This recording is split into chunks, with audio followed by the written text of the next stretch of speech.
Assalamu alaikum, dear students. Welcome to the connected class of chemistry. I am your online chemistry teacher. आज का lecture है वो spontaneous cell के हवाले से होगा। जैसे लास्ट लेक्चर में मैंने एंड पे आपके साथ डिस्कस किया था कि आज के लेक्चर में हम गैल्वानिक सेल को डिस्कस करेंगे, इसकी वर्किंग, कंस्ट्रक्शन और कुछ रिडॉक्स रिएक्शन हैं उसको हम डिस्कस करेंगे। तो सबसे पहले हम स्टार्ट करते हैं कि गैल्वानिक सेल क्या होता है। उसके बाद इसकी हम कंस्ट्रक्शन को देखते हैं कि ये बनता कैसे है, किन चीज़ों से मिलके बनेगा। तो सबसे पहले आप जो गैल्वानिक सेल, इसका जो नाम होता है गैल्वानिक सेल, या इसको हम क्या कहते हैं वोल्टेक सेल, या इसको हम क्या कहते हैं डैनियल सेल। ठीक है, तो तीन नाम मैंने आपके सामने लिखे हैं, जैसे आपको बोर्ड पे नज़र आ रहा होगा गैल्वानिक सेल, उसके बाद इसको ब्रैकेट के अंदर लिखा गया है डैनियल सेल और लास्ट पे लिखा गया है वोल्टेक और डैनियल सेल। अच्छा, यहाँ पे जो बात की जा रही है कि गैल्वानिक सेल, इससे हम क्या मुराद देते हैं कि ये क्या है, स्पॉन्टेनियस सेल है।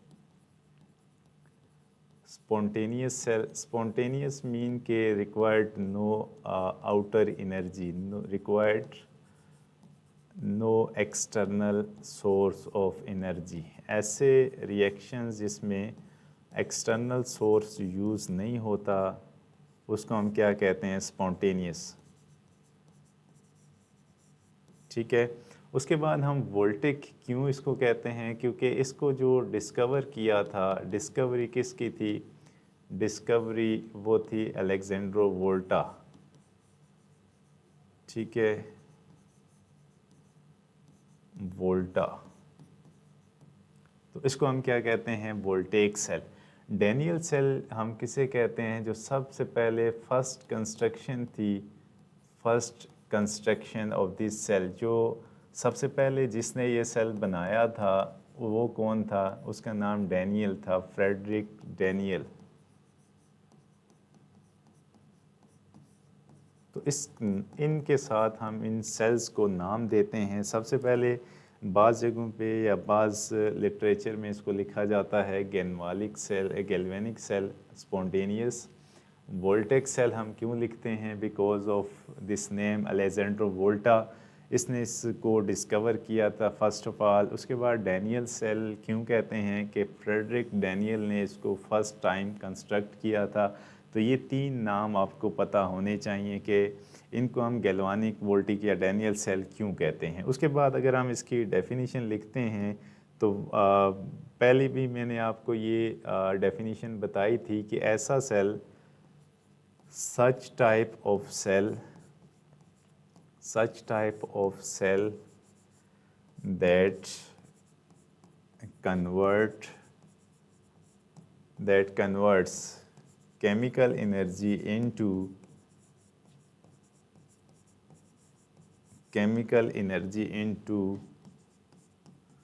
electrical energy। इसको हम क्या कहेंगे, इलेक्ट्रिकल एनर्जी इज कॉल्ड, या इसको आप लिख लें थ्रू स्पॉन्टेनियस रिडॉक्स रिएक्शंस। ठीक है, थ्रू स्पॉन्टेनियस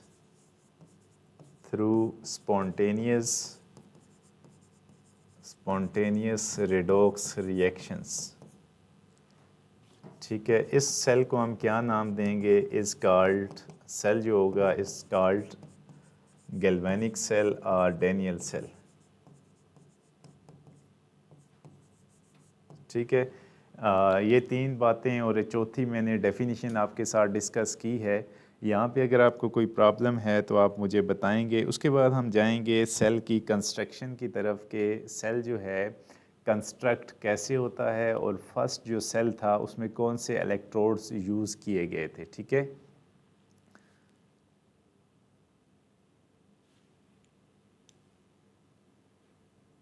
ठीक है।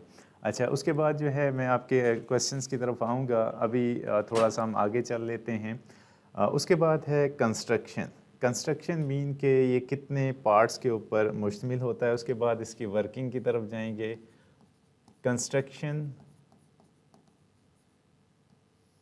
कंस्ट्रक्शन में आप जाएंगे तो सबसे पहले ये दो हाफ सेल के ऊपर मुश्तमिल होता है, फिर इसको हम लेबल भी करते हैं कि यहाँ पे कौन कौन सी चीज़ें यहाँ पे हमने लगाई हैं। फर्स्ट ऑफ ऑल एक हाफ सेल में आपके सामने बना रहा हूँ, ठीक है। ये एक हाफ सेल आ गया, इसके अंदर क्या होगा कि एक इलेक्ट्रोड होगा, दोनों मेटेलिक इलेक्ट्रोड होंगे, ठीक है। अच्छा ये आ गया आपके पास, गौर से आपने इसको देखना है, मैं आहिस्ता आहिस्ता चल रहा हूँ। ये क्या है, एक सेकंड। अच्छा ये मैं लिख रहा हूँ कि यहाँ पे हमारे पास जिंक का क्या है, जिंक इलेक्ट्रोड। फिर मैं आपको बताऊँगा कि ये एनोड है या कैथोड है, ये किसके ऊपर डिपेंड करता है। जिंक का एक इलेक्ट्रोड हमने यूज़ कर लिया। अब आपने क्या करना है कि इसके अंदर इलेक्ट्रोलाइट आप यूज़ करेंगे। इलेक्ट्रोलाइट आपने कैसे और कौन सा यूज़ करना है। अच्छा यहाँ पे आ गया, सॉरी,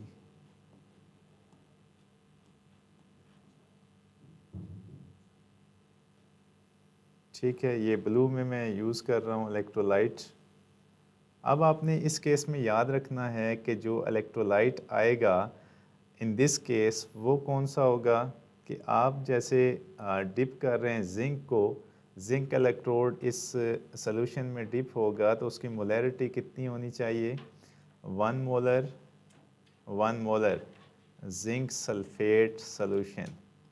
जिंक सल्फेट सॉल्यूशन के अंदर हम इसको जिंक इलेक्ट्रोड को डिप करेंगे, ठीक है। तो ये मतलब कौन सा सॉल्यूशन है, 1 मोलर ZnSO4 जिंक सल्फेट। और इसके अंदर जो प्लेट डिप की गई है, जो इलेक्ट्रोड डिप किया गया है, वो कौन सा है, जिंक का। अच्छा उसके बाद दूसरे हाफ सेल की तरफ आते हैं। दूसरा हाफ सेल हमें क्या बता रहा है, ठीक है। अच्छा दूसरे हाफ सेल को मैं यहाँ पे अटैच कर रहा हूँ, ठीक है। अब इसमें एक इलेक्ट्रोड यहाँ पे हम डिप करेंगे, वो भी मेटेलिक इन नेचर होगा। और वो कौन सा होगा, यहाँ पे मैं लिखूँगा फॉर एग्जांपल ये कौन सा है, कॉपर इलेक्ट्रोड, Cu इलेक्ट्रोड। और ये डिप किस में होगा, डिप किस में आपने करना है, डिप किस में करेंगे कि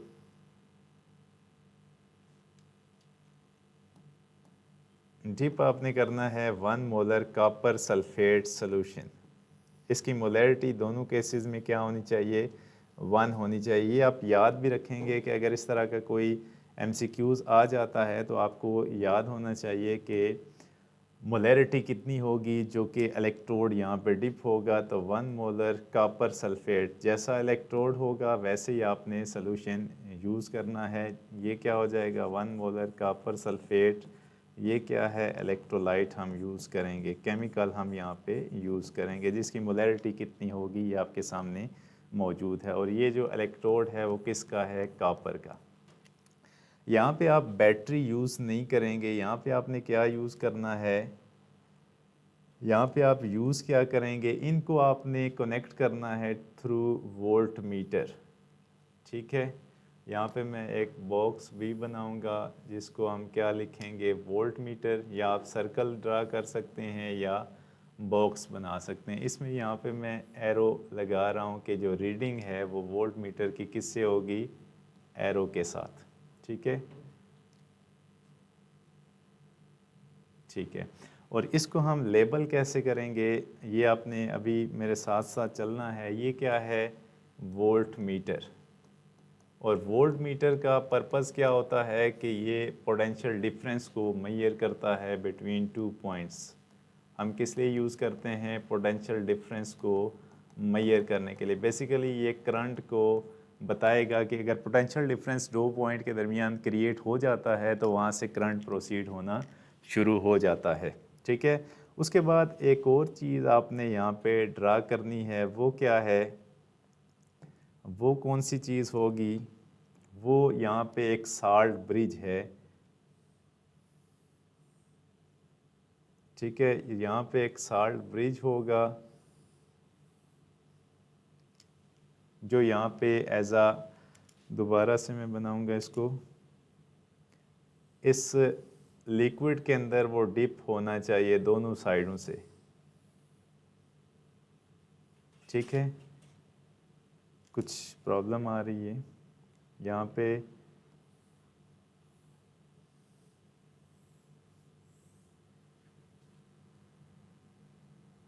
ठीक है। उसके बाद यहाँ से हम इसको ओपन कर लेते हैं। नहीं, दोबारा से मैं इसको मैनुअल बना लेता हूँ, ठीक है। यहाँ पे एक साल्ट ब्रिज होगा, एक ट्यूब हमने लगाई हुई है जो कि आयनिक साल्ट की एक ट्यूब है, ठीक है। ये यहाँ से ओपन है, यहाँ से आइंस पास हो सकते हैं दोनों साइडों के अंदर। और ये जो साल्ट ब्रिज है ये आयनिक जेल इसमें यूज़ होती है, आयनिक साल्ट की जेल यूज़ हम कर सकते हैं यहाँ पे। इसको आप क्या नाम देंगे? साल्ट ब्रिज का, साल्ट ब्रिज। और ये इसमें आप यूज़ क्या करेंगे? जेल ऑफ आयनिक साल्ट्स,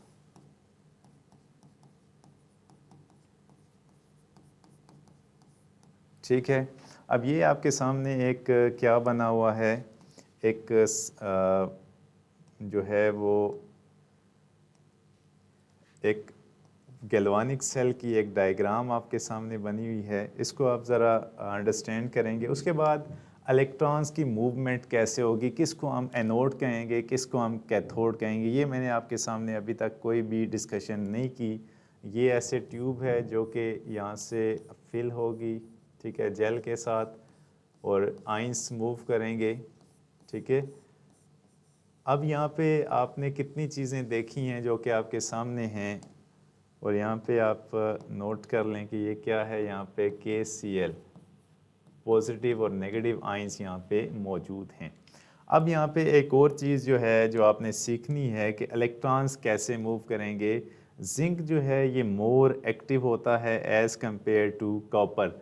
तो जिंक क्या करता है, यहाँ पे इलेक्ट्रॉन लूज़ करना शुरू कर देता है। यहाँ से जिंक किस फॉर्म में मूव करेगा, यहाँ से Zn2 पॉजिटिव में जाएगा, और जो इलेक्ट्रॉन लूज़ करेगा वो आउटर सर्किट से किस तरफ जाएंगे? कॉपर की तरफ, ठीक है। अब यहाँ से ये मूव करते करते यहाँ से ये इलेक्ट्रॉन लूज़ करेगा। अगर जिंक इलेक्ट्रॉन लूज़ कर रहा है तो जिंक क्या बनेगा? एनोड। और कॉपर क्या कर रहा है? इलेक्ट्रॉन्स को एक्सेप्ट कर रहा है, तो इलेक्ट्रॉन्स, ये कॉपर क्या बन जाएगा? कैथोड, ठीक है। तो यहाँ पे ये चीज़ें आ जाएंगी। तो अब अगर आप ये सबसे पहले इसके रिएक्शंस को लिखेंगे तो रिएक्शंस कैसे होंगे? सबसे पहले हम इसकी जो कंस्ट्रक्शन के बाद इसकी जो पार्ट्स हैं उसको लिख लेते हैं, फिर आपके क्वेश्चंस की तरफ मैं आता हूँ। सबसे पहले जो है half cell, parts of galvanic cell, ठीक है। क्या होगा? पहला हाफ सेल, हाफ सेल। अगर इसमें हमने यूज़ क्या किया कि जिंक इलेक्ट्रोड एक हाफ सेल के अंदर होगा, उसके बाद dip in 1 molar ZnSO4 electrolyte, ठीक है। उसके बाद दूसरा half cell, first half cell और सेकंड हाफ सेल जो है वो किस पे मुश्तमिल होगा? हाफ सेल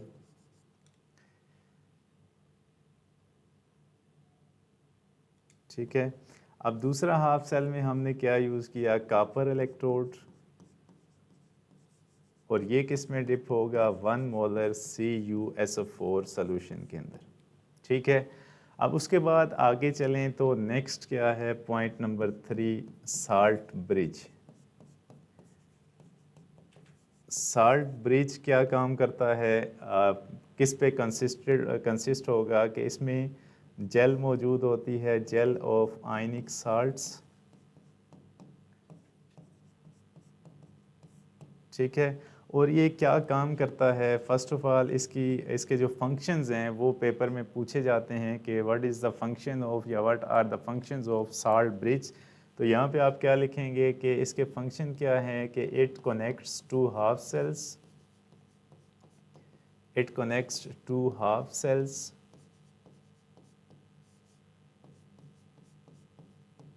उसके बाद क्या होगा, it prevents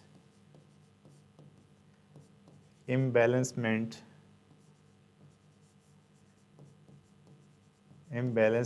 between imbalancement of ions between two cells. ठीक है, उसके बाद और क्या हम लिख सकते हैं, एक और पॉइंट, ठीक है, पॉइंट नंबर सी क्या आ जाएगा कि without salt bridge galvanic cell is unable to proceed. अगर आप ये यूज़ नहीं करेंगे तो galvanic cell वर्किंग नहीं करेगा विदाउट दिस साल्ट ब्रिज, ठीक है। अच्छा, उसके बाद जो है पॉइंट नंबर 4 में अगर हम इसके अलावा भी आपके माइंड में अगर कोई फंक्शन आता है तो वो यहाँ पे आप लिख सकते हैं। पॉइंट नंबर 4 है इसका जो नेक्स्ट, आगे चलें तो वोल्ट मीटर है। वोल्ट मीटर के अंदर क्या आ सकती हैं, वायर्स हो सकती हैं, कनेक्शन वायर्स। अब वोल्ट मीटर का फंक्शन क्या हो सकता है कि it tells about the potential difference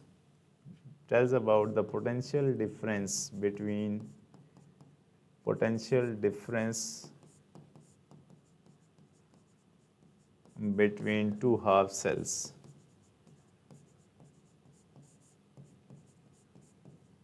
ठीक है, मतलब क्या है कि करंट जब पास होगा तो वो कौन सी चीज़ बताएगी, वोल्ट मीटर की जो यहाँ पे डायल है वो मूवमेंट शो करेगी जब यहाँ से करंट पास होना शुरू हो जाएगा। ठीक है, अभी मैं आपके क्वेश्चंस की तरफ आऊँगा कि आपका कोई क्वेश्चन है तो वो डिस्कस करते हैं। फिर नेक्स्ट जो है इसकी बुक के साथ हम देखते हैं कि वहाँ पे क्या लिखा हुआ है, और फिर जो है आगे चलेंगे तो एक सेल आपसे डिमांड किया गया है कॉन्सेप्ट असेसमेंट 4.2 और reaction in a Daniell cell, उसको भी हम देखते हैं। ठीक है, आपका पहले कोई क्वेश्चन है तो वो मुझे बताएं। जितनी अभी आपके सामने बोर्ड पे डायग्राम आपको नज़र आ रही है और इसके जो पार्टीशंस हैं, जैसे हमने पार्ट्स लिखे हैं कि कितने हाफ सेल्स हैं, कनेक्टेड कैसे हैं, साल्ट ब्रिज का फंक्शन क्या है।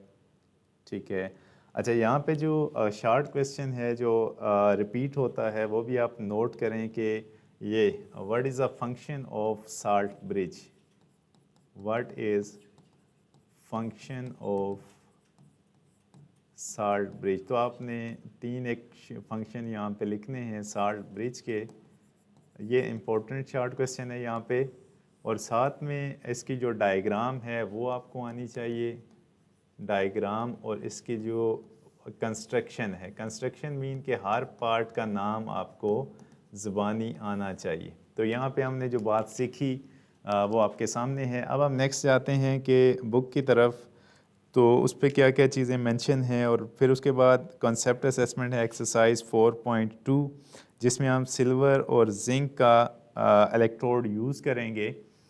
फिर मैं आपसे डिस्कस करूँगा कि वो आपने डेवलप कैसे करना है। अच्छा, साल्ट ब्रिज क्या होता है कि ये एक ट्यूब है जो दो हाफ सेल्स को कनेक्ट कर रही है। इसको अगर हम निकाल देते हैं तो ये सेल वर्किंग नहीं करता। साल्ट की जो आइंस की मूवमेंट है वो एक साइड पे या तो पॉजिटिव चार्ज ज़्यादा हो जाते हैं या नेगेटिव चार्ज ज़्यादा हो जाते हैं। इन चार्जेस को बैलेंस करने के लिए फिर हम क्या यूज़ करते हैं, साल्ट ब्रिज। साल्ट ब्रिज के अंदर बेसिकली आइंस हैं, पॉजिटिव और नेगेटिव। इसका क्या मतलब हुआ कि अगर एक साइड पे पॉजिटिव चार्जेस ज़्यादा हो जाते हैं तो उनको बैलेंस करने के लिए यहाँ से नेगेटिव चार्ज किस सेल की तरफ जाएगा, जिंक हाफ सेल की तरफ, कि इस तरफ जैसे यहाँ पे पॉजिटिव चार्ज बढ़ रहे हैं, पॉजिटिव चार्ज की एक्यूमुलेशन ज़्यादा हो रही है, तो यहाँ से जो नेगेटिव चार्ज है क्लोरीन यहाँ पे ट्रैवल करना शुरू हो जाएंगे ताकि चार्जेस को हम बैलेंस कर सकें। अगर इस साइड पे नेगेटिव चार्जेस की एक्यूमुलेशन ज़्यादा हो रही है तो क्या होगा कि पॉजिटिव चार्ज इस तरफ आएगा, चार्जेस की इम्बैलेंसमेंट को ख़त्म करने के लिए क्या होता है, साल्ट ब्रिज यूज़ किया जाता है। दो हाफ सेल को कनेक्ट करने के लिए साल्ट ब्रिज यूज, साल्ट इसको क्यों यूज़ कर रहे हैं, क्या क्यों कह रहे हैं कि बेसिकली इसमें हम आयनिक साल्ट यूज़ करते हैं। बेसिकली जैसे मैंने KCl लिखा, NaCl लिखा, KBr, तो इस तरह के साल्ट हम यहाँ पे यूज़ करेंगे। तो कुछ फंक्शंस मैंने आपके सामने रखे हैं, ठीक है। रेड इज़ नॉट विजिबल, ठीक है। दूसरा यूज़ कर लेते हैं। तो यहाँ पे बेसिकली मैं आपको जो बताना चाह रहा हूँ वो क्या है कि अगर यहाँ से पॉजिटिव चार्ज यहाँ पे बढ़ रहे हैं तो क्या होगा, नेगेटिव इस तरफ आएगा। अगर नेगेटिव इस तरफ ज़्यादा हो जाते हैं तो पॉजिटिव चार्ज यहाँ साल्ट ब्रिज से मूव करेगा, ठीक है। अभी हम जाएंगे इसके जो रिएक्शंस हैं उसकी तरफ हम जाएंगे। अब मैंने आपको ये बता दिया है कि जिंक एनोड के तौर पे क्यों एक्ट करेगा और कॉपर कैथोड के तौर पे क्यों एक्ट करेगा। ये सारे बच्चों को क्लियर है?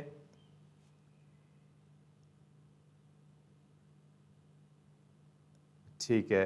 बिकॉज के यहाँ पे हम नेक्स्ट लेक्चर में एक इलेक्ट्रोकेमिकल सीरीज़ को भी डिस्कस करेंगे। इन दोनों में से जो मेटल ज़्यादा एक्टिव होगा वो जल्दी से इलेक्ट्रॉन लूज़ करेगा। यहाँ पे जो हमें कंपैरिजन में हमें चीज़ सीखी है, जिंक इज़ मोर एक्टिव, तो ये जल्दी से इलेक्ट्रॉन को लूज़ करेगा। लूज़ करने से क्या होगी, ऑक्सीडेशन होगी। तो एनोड के ऊपर हमेशा ऑक्सीडेशन होती है और वो इलेक्ट्रॉन एक्सटर्नल सर्किट से किस तरफ मूव करेंगे, कैथोड की तरफ। तो कैथोड की तरफ जब इलेक्ट्रॉन जा रहे हैं तो मतलब कैथोड में इलेक्ट्रॉन जमा हो रहे हैं तो वहाँ पर रिडक्शन हो रही है। तो कैथोड में हमेशा क्या होती है, रिडक्शन होती है। अब ज़रा हम इसके सेल रिएक्शंस को देखते हैं कि इसमें सेल रिएक्शन कैसे होगा। फर्स्ट ऑफ ऑल हम हाफ सेल रिएक्शन लिखेंगे। गैल्वानिक सेल को हम पढ़ रहे हैं तो इसमें सबसे पहले हम क्या लिखेंगे, anode half cell reaction, anode half reaction, ठीक है।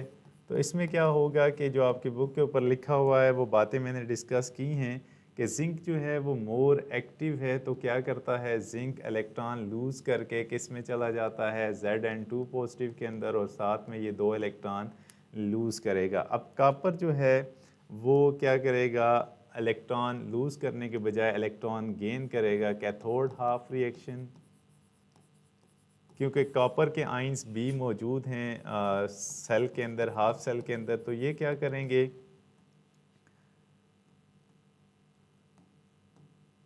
कॉपर जो Cu2 पॉजिटिव के अंदर था वो यही इलेक्ट्रॉन गेन करने के बाद किस में चला जाएगा, कॉपर मेटल के अंदर कन्वर्ट होना शुरू हो जाएगा। और ये जो इलेक्ट्रॉन्स निकल रहे हैं या गेन हो रहे हैं ये एक्सटर्नल सर्किट से क्या होंगे, मूव करेंगे, और इससे क्या होगा, इलेक्ट्रिसिटी जनरेट होगी। तो बाय डेफिनेशन जैसे हमने कहा था कि गैल्वानिक सेल वो सेल होता है जो कि केमिकल एनर्जी को यूज़ करके इलेक्ट्रिकल एनर्जी डेवलप करता है, ऐसा सेल गैल्वानिक सेल कहलाता है। और उसमें स्पॉन्टेनियस रिएक्शन होते हैं, एक्सटर्नल सोर्स ऑफ बैटरी हमें रिक्वायर्ड नहीं होता। और इसको आप जब आप सम अप करेंगे इस रिएक्शन को तो इसको हम क्या कहेंगे, ओवरऑल सेल रिएक्शन कैसे होगा। ओवरऑल सेल रिएक्शन कैसे होगा कि यहाँ से आप किस चीज़ को माइनस करेंगे, कैंसिल करेंगे, इलेक्ट्रॉन्स कैंसिल हो जाएंगे। Zn plus Cu2 positive gives us Zn2 positive plus Cu, ठीक है। तो ये ओवरऑल यहाँ पे सेल रिएक्शन हमारे पास आ जाता है, ठीक है। अच्छा, उसके बाद है हमारे पास, अभी मैंने आपके साथ जो सेल रिएक्शन है, reaction in Daniell cell, page number 55 वो डिस्कस किया है। पेज नंबर है 55, ठीक है। रिएक्शन इन डैनियल सेल्स, वो आपके सामने अगर ये क्वेश्चन आ जाता है कि discuss the reaction in Daniell cell, तो आपने ये दो रिएक्शन और सेल रिएक्शन को डिस्कस करना है।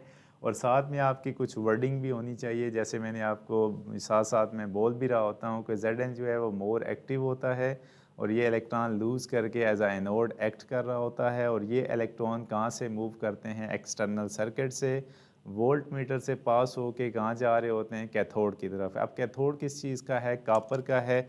और कॉपर जो है आइंस की फॉर्म में सोल्यूशन के अंदर इलेक्ट्रोलाइट में भी मौजूद होता है। तो उसके बाद क्या है कि यहाँ पे दो रिएक्शन आपके सामने मौजूद हैं और लास्ट पे ओवरऑल सेल रिएक्शन है। अब उसके बाद एक सेल हमने डेवलप करना है और क्लास को ओवर करना है। एक वोल्टिक सेल हमने ड्रा करना है, कंसेप्ट असेसमेंट है 4.2।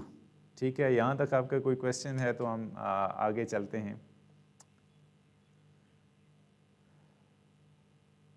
ठीक है, एक मेरे साथ आपने अभी अब कॉपी पेंसिल अपने हाथ में रखें, एक सेल हम ड्रा करेंगे और पेज नंबर है 55, कंसेप्ट असेसमेंट 4.2 इसकी एक्सरसाइज है।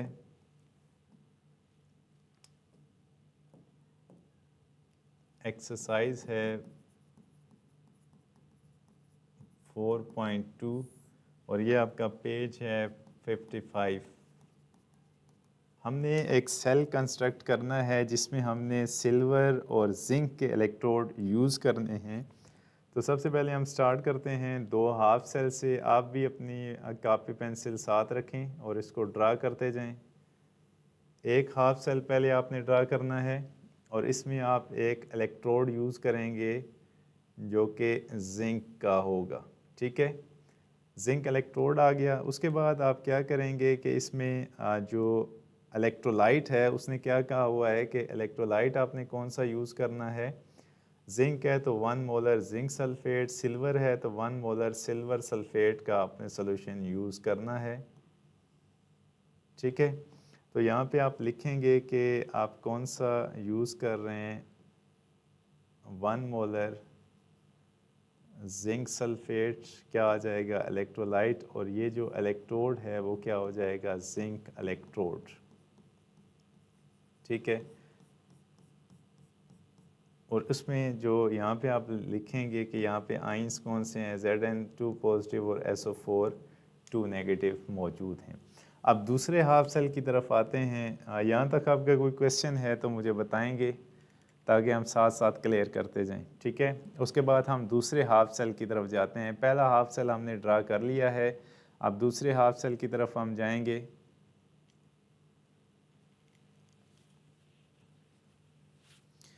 दूसरा हाफ सेल जो है, इसी तरह से आपने एक बीकर लेना है या कोई इस तरह का टैंक है जिसमें आप क्या करेंगे, दूसरा इलेक्ट्रोड डिप करेंगे।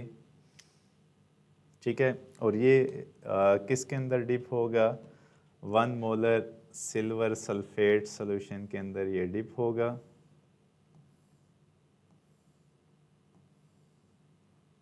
अच्छा जी, उसके बाद जो आगे हम चलें तो ये जो आपने यूज़ किया है, this is silver electrode, Ag electrode. ठीक है, और ये डिप किस में होगा, सिल्वर नाइट्रेट, सॉरी यहाँ पे जो हम यूज़ करेंगे Ag पॉजिटिव होगा और NO3 1 माइनस, और इसकी कंसनट्रेशन क्या होगी, 1 मोलर Ag NO3 के अंदर ये डिप होगा। ठीक है, अब उसके बाद हम क्या करेंगे, यहाँ पे एक साल्ट ब्रिज आपने यूज़ करना है। साल्ट ब्रिज इस सोल्यूशन के अंदर डिप होना चाहिए। ठीक है, ये एक ट्यूब हो सकती है, एक पाइप हो सकता है जिसको आप यहाँ पे डिप करेंगे और ये आगे से ओपन होगा। ठीक है,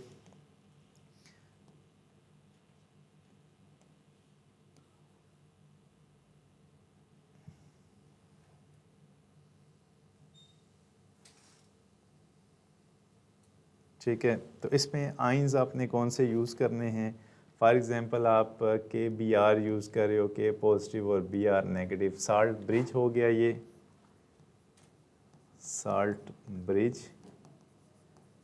और उसके बाद आपने क्या करना है कि एक्सटर्नल सर्किट ड्रा करना है कि इसको आप ऐड करेंगे जो वोल्ट मीटर होगा उसके साथ, और ये आगे अटैच होगा इस इलेक्ट्रोड के साथ। ठीक है, अब यहाँ पे ये आ गया क्या आपका वोल्ट मीटर।